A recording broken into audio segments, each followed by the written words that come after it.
انداز ہے قدرت کا کہ اللہ خود اعلان کر رہا ہے ہر دور کے لیے ہمیں اپنے دور کے مطابق قرآن کے حکم کو ماننا ہے. تو قرآن چونکہ ہر دور کے لیے ہے، اللہ کا پیغام ہر دور کے لیے ہے، ہر علاقے کے لیے ہے، ہر نسل کے لیے ہے، ہر مکتب کے لیے، ہر انسان کے لیے.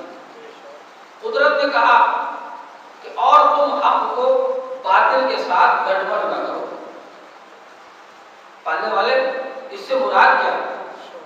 اس بات کو سمجھنے کے لیے کہ تم حق کو باطل کے ساتھ گڑبڑ نہ کرو. میں وہ ترجمہ کر رہا ہوں جو آسان زبان میں سمجھنے والا ترجمہ ہے. حق کو نہ ملاؤ باطل کے ساتھ. اس کا مطلب یہ ہوا کہ دنیا حق کو باطل کے ساتھ ملانے کی کوشش کرتی ہے. حق کو باطل کے ساتھ ملایا جاتا ہے یا ملانے کی کوشش کی جاتی ہے.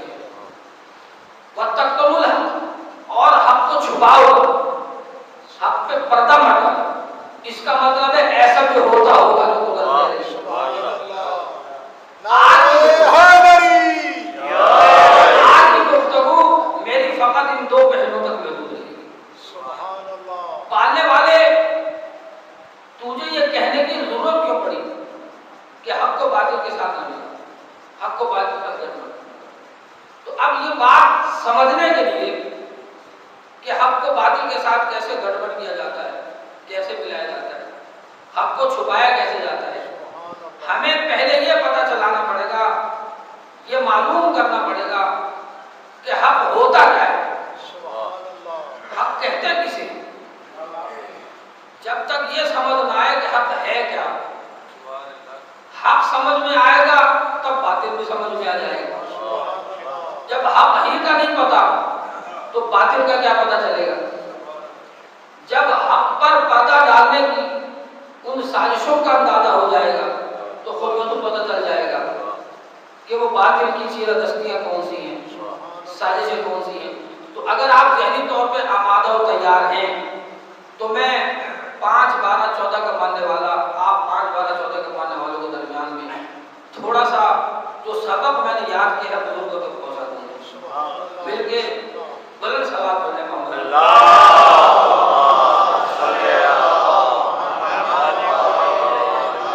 قبلہ. ہر دور میں یہ رہا ہے کہ انسان جو کہتا ہے وہ یہ سمجھتا ہے کہ جو کہہ رہا وہی حق ہے، جو کرتا ہے وہ یہی سمجھتا ہے کہ جو کر رہا وہی حق ہے.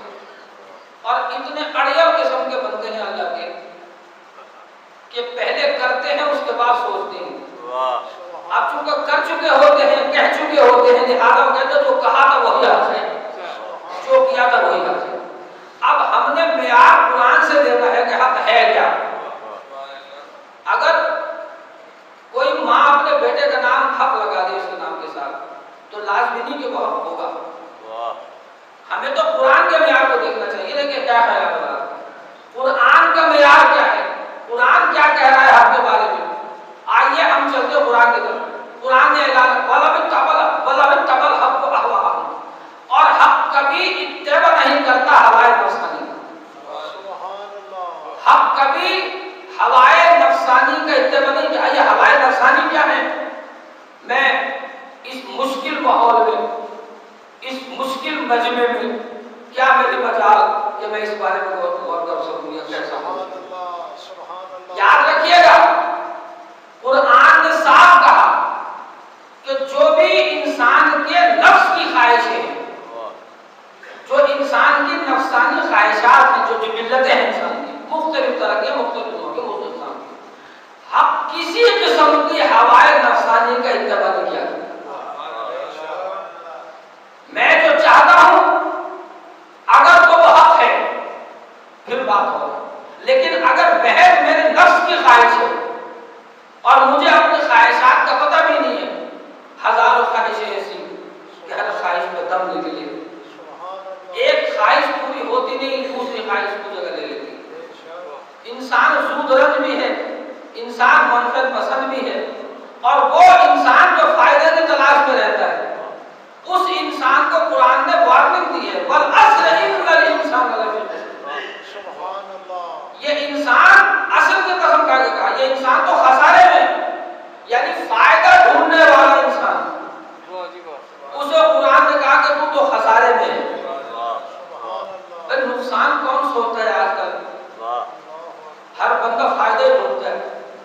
کاروبار میں فائدہ ہو، مجھے رشتوں میں فائدہ ہو، مجھے دنیا کے ہر کام میں فائدہ ہو۔ ایک صاحب جو اتنے منفعت پسند تھے، اتنا فائدے کے پیچھے دوڑنے والے تھے، زندگی گزر گئی، پوری زندگی کھایا کمایا، پیر قبر میں لٹک گئے، بیمار ہو گئے، چند دن کے مہمان تھے، بستر مرگ پہ پہنچ گئے، ہوش آیا، پوچھا بڑا بیٹا ہے؟ آپا میں بھی درمیان والے بیٹے کا جسے اردو مجھلا بیٹا کہتے ہیں وہ ہے۔ ہاں اس نے کہا ابا میں بھی چھوٹے بیٹوں کو بلایا، ماشاءاللہ صاحب اولاد تھے، اس نے کہا ابا میں بھی پائیں کے کھڑا ہوں۔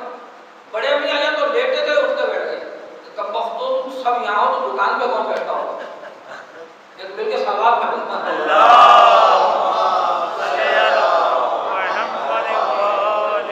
فائدہ تلاش کرنے والے کو قرآن کہہ رہا ہے تم تو خسارے میں ہے۔ والعصر ان الانسان لفی خسر، انسان تو خسارے میں ہے، الا الذین آمنوا وعملوا الصالحات وتواصوا بالحق وتواصوا بالصبر۔ خسارے میں کون نہیں ہے؟ جو ایمان والا۔ توجہ کرو اللہ آپ ماشاءاللہ بہت تھکے ہوئے ہیں، لیکن اگر آپ تھکے ہوئے ہیں تو نرم بستر سے میں بھی اٹھ کے گایا نہیں، مجالس کے اندر انسان خسارے میں، مگر خسارے سے باہر کون ہے؟ مستثنی کسی قرار دیا؟ الا الذین آمنوا، پہلا خسارے سے بچنے والا کون؟ جو صاحب ایمان ہے، وہ عمل الصالحات، جو نیک اعمال کرنے والا، وتواصوا بالحق وتواصوا بالصبر، جو حق اور صبر کی تلقین و نصیحت کرنے والا۔ اب سنا آپ نے غور فرمایا کہاں سے کہاں تار ملانا چاہتا ہوں میں۔ اب آپ کے ذہنوں کے ساتھ اگر میری خطابت کا تار مل گیا تو گھنٹوں کے بعد منٹوں میں ہو جائے گی۔ ایک مرتبہ ذہنوں کو بیدار کیجیے، بلند صلوات پڑھیں محمد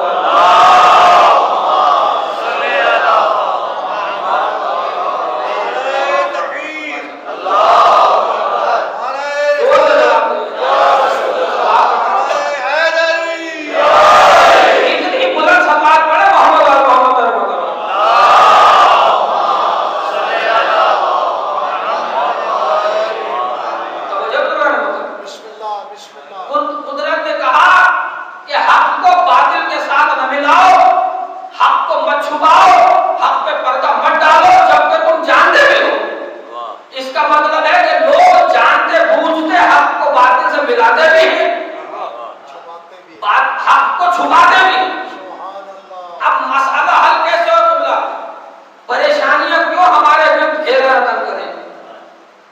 قدرت ہمیں کہہ رہی ہے، قرآن ہمارے لیے ہدایت ہے نا، قرآن ہدایت ہمارے لیے سرچشمہ ہدایت قرآن ہمارے لیے کسی اور کے لیے تو نہیں ہے نا، بندوں نے انسانی میں ہم بھی آتے ہیں۔ تو جب قرآن نے کہہ دیا کہ حق کو مت چھپاؤ، حق پہ پردہ مت ڈالو، تم جانتے بھی ہو، سورہ بقرہ آیت نمبر 42، تو قبلہ میں نے سوال کیا حق ہے کیا؟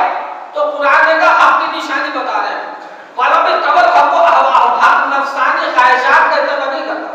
اب اگر کوئی یہ سمجھے کہ جہاں اور کچھ بدل گیا اور کچھ تبدیل ہو گیا، بلکہ سب کچھ بدل گیا، کہیں مصلحت کے تحت، کہیں حالات کے تحت، کہیں دباؤ میں آ کر، کہیں لالچ توجہ میں بدل گیا، کسی نہ کسی وجہ سے کسی مصلحت کی بنا پہ حق بدل جاتا ہو، حق نفسانی خواہشات کے پیچھے چلنے لگتا ہو، حق کسی غیر حق کے سامنے جھک جائے، کسی غیر حق کے ساتھ ہاتھ میں ہاتھ دے دے، حق کبھی باطل کی پیروی کرنے لگے، بیعت کر لے غیر حق کی۔ لوگوں کے سب ذہن ہے نا اپنا اپنے، اب تو تحقیق کا دور ہے، ریسرچ کا دور ہے، تحقیق کر کے مانتے ہیں لوگ۔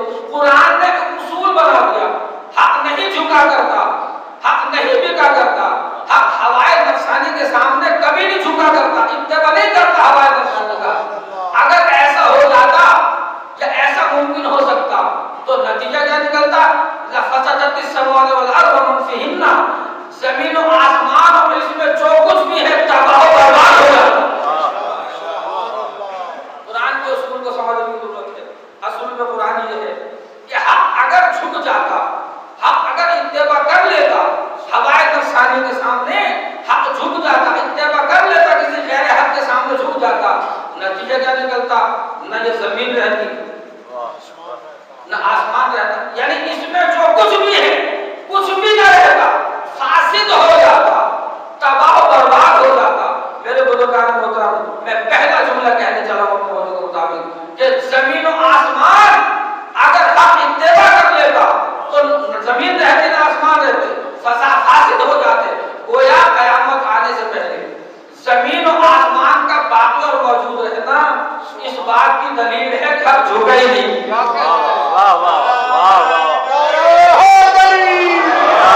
زمین بھی موجود، آسمان بھی موجود، اس کا مطلب حق نہ جھکا ہے نہ بکا ہے۔ اب وہ حق ہے کہاں پہ؟ کس زبان میں بات کرتا ہے، کس لہجے میں بات کرتا ہے۔ ہم دنیا میں آئے قبلہ، مولوی صاحب نے کہا اذان حق سے کان میں دے دی، اقامت حق دوسرے کان میں دے دی، پوری زندگی گزاری ہم نے، نماز کو حق سمجھ کے پڑھا، روزے کو حق سمجھ کے رکھا، ساری عبادتیں حق سمجھ کے کی۔ جب خبر میں اترنے لگے تو مولوی صاحب آگے بڑھے، کندھا پکڑ کے ہلانے لگے، اسمع افہم، سن بھی سمجھ بھی۔ ایسا ہوتا ہی نہیں ہوتا؟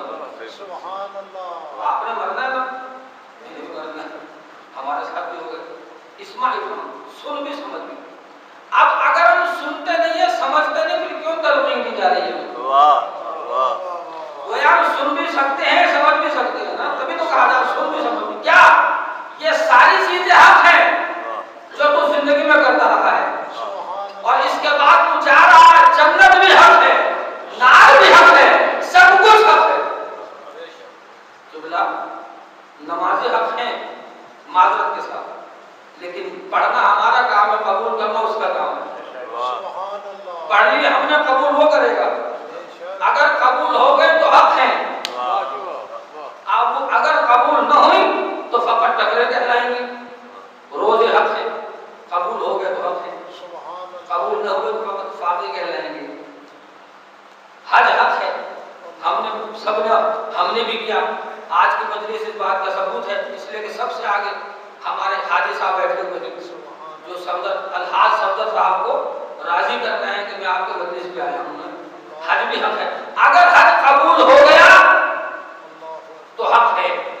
کیا خیال ہے آپ کا؟ اگر قبول نہ ہوا تو فقط نصیب کے چکر کہلائیں گے۔ اگر جہاد قبول ہو گیا تو حق ہے، ورنہ دہشت گردی کے زمرے میں آئے گا۔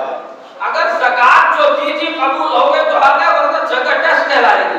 یہ اب سب کی سب عبادتیں جو حق ہیں، قبول ہوگی تو حق ہے، قبول نہیں ہوگی باطل میں نہیں کہوں گا، لیکن باطل اس لیے ہو جائے گی کہ قرآن کہہ رہا ہے کچھ ایسے اعمال ہیں جو ضبط کر لیے جائیں گے، کچھ ایسے اعمال ہیں جو حق کر لیے جائیں گے۔ اب یہ اعمال جو حق ہونے والے اعمال، یہ کون سے اعمال ہیں؟ یہ وہ اعمال ہیں جو قبول نہیں ہوگے بزرگان محترم۔ اب ان کی قبولیت کے لیے کوئی دلیل ہونی چاہیے، ان تمام عبادتوں کو قبول کرانے کے لیے، حق کو باطل سے گڑبڑ نہ کرنے کے لیے، حق کو نہ چھپانے کے لیے، بلکہ ہمارے حق بلند کرنے کے لیے۔ یاد رکھیے گا یہ مجالس اعضا رسم نہیں ہے، یہ مجلس اعضا عادت نہیں ہے، یہ مجالس اعضا ہماری عبادت ہے، یہ عزاداری عبادت و غلو ہے۔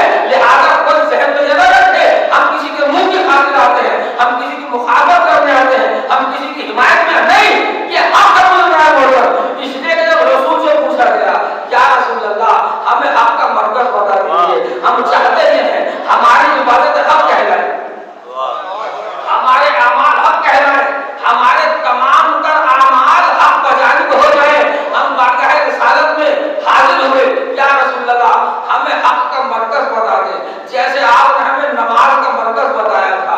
نماز کا مرکز کعبہ ہے، اگر کعبے کا رخ نہ ہو، 1,00,000 رکعت نماز میں پڑھ لیا وہ قبول نہیں ہوگی جب تک مرکز نماز کا رخ نہیں ہوگا۔ وہ نماز کا رخ کعبہ ہے، جب کعبے کا رخ ہوگا تو نماز ہوگی۔ اسی طرح ہم نے پوچھا یا رسول اللہ ہمیں حق کا مرکز سمجھا دیجیے، ہم چاہتے ہیں ہماری نمازیں اور تمام عبادت حق کہلائے۔ آواز رسول آئے گی، آؤ اے انسانوں تم بدبو تھے، تمہیں میں نے انسان بنایا، انسان سے مسلمان بنایا، مسلمان سے بے ایمان بنایا، اب میں تمہیں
علی کے بغیر عبادت نہیں ہو سکتی. ہاں علی کے بغیر ہوگی تو عادت تو بن جائے گی، عبادت نہیں بنے گی. اس لیے کہ اللہ کے نبی نے چاہتے دنیا والوں یاد رکھو، اگر تم ایمان والے ہو تو تم دو کام کرو. یا ایھا الذین آمنوا تم تقوی اختیار کرو، وابتغوا الیہ الوسیلہ، اور مجھ تک پہنچنے کے لیے وسیلہ تلاش کرو. وجاہدوا فی سبیلہ، اور میرے میں جہاد کرتے رہو لعلکم تفلحون، تاکہ تم کامیاب ہو جاؤ. یہ سورۃ ہے. کیا کہا قرآن نے؟ سورت میں اے ایمان والو متقی بن جاؤ. ایمان والے متقی بنے، اس کا مطلب ہے تقویٰ بہت بڑی ڈگری ہے. یہ کوئی مسلمان کسی مسلمان سے نہیں کہا جاتا، ایمان والوں سے کہا جاتا ہے اے ایمان والو متقی بن جاؤ. اب متقی بنے گے کیسے؟ کیا فقط نمازیں پڑھنے سے، فقط روزے رکھنے سے، کیا فقط میری طرح ٹکرے مارنے نشان سجدے کے ڈالنے سے نہیں.